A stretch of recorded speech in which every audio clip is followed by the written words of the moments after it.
So Don, thank you for sharing your wisdom around these trend topics. What I want to do is move us next to advice for professionals. If you want to be in sourcing today, you've got to have insatiable curiosity. It can be developed. I don't think you have to be born with it. I don't think I was really turned on to it until I was a little bit older, but you've got to have insatiable curiosity to read. You've got to be reading at least 3 to 4 newspapers per day. You've got to be subscribing to the right periodicals and reading. You've got to educate yourself. If you stop and say, it's like the CPO who says, I have all the technology I need, I'm good.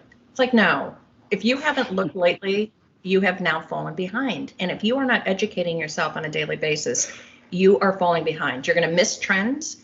You're going to miss socioeconomic impacts to your supply chain, geopolitical impacts to your supply chain, climate change impacts to your supply chain. You are going to miss out if you are not educating yourself. You never, ever can rest on what you know today, what you did yesterday. That is not going to be enough for the future. So to be a sourcing professional today, insatiable curiosity, you've got to be educating yourself. If you get stuck, my advice is just take a step, just one small step, any direction, even backward.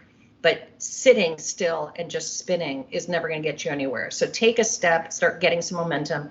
And pretty soon you're going to find that curiosity that you're trying to curate becomes insatiable. Well, in fact, Don, I know a few years ago, you acquired a Future of Sourcing, and it's one of your publications because that's an effort of making sure the industry continues to be aware and educated about what's changing and what new solutions are coming on board. Exactly. Yeah, I think I'm just passionate about that. We've always got to be looking forward and embracing what's coming toward us. So Don, for my last question, tell us a little bit about you, which is how do you make yourself a better leader? What resources do you rely on to make yourself a better leader? It starts with the people. I think learning that you can put the best contract in place, but if people don't want to buy off of it because they don't want to follow you as a leader, means that you're not going to make change. So it starts with the people.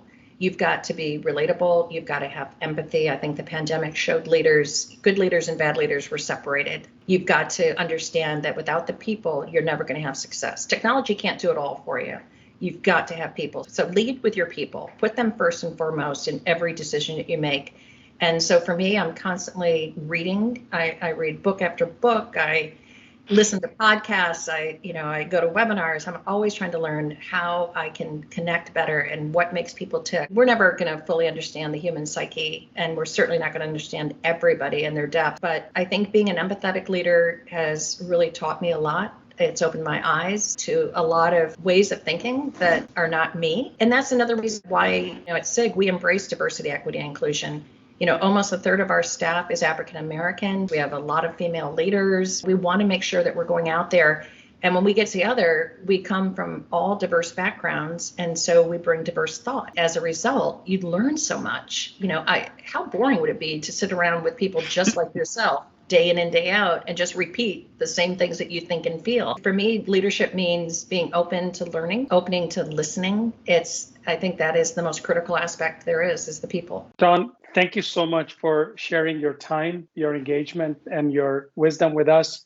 To the audience, when you get a chance, please go to sig.org to learn more about both SIG, but also be able to leverage the resources that exist so you can follow some of the principles that Don talked about. Don, thank you so much again.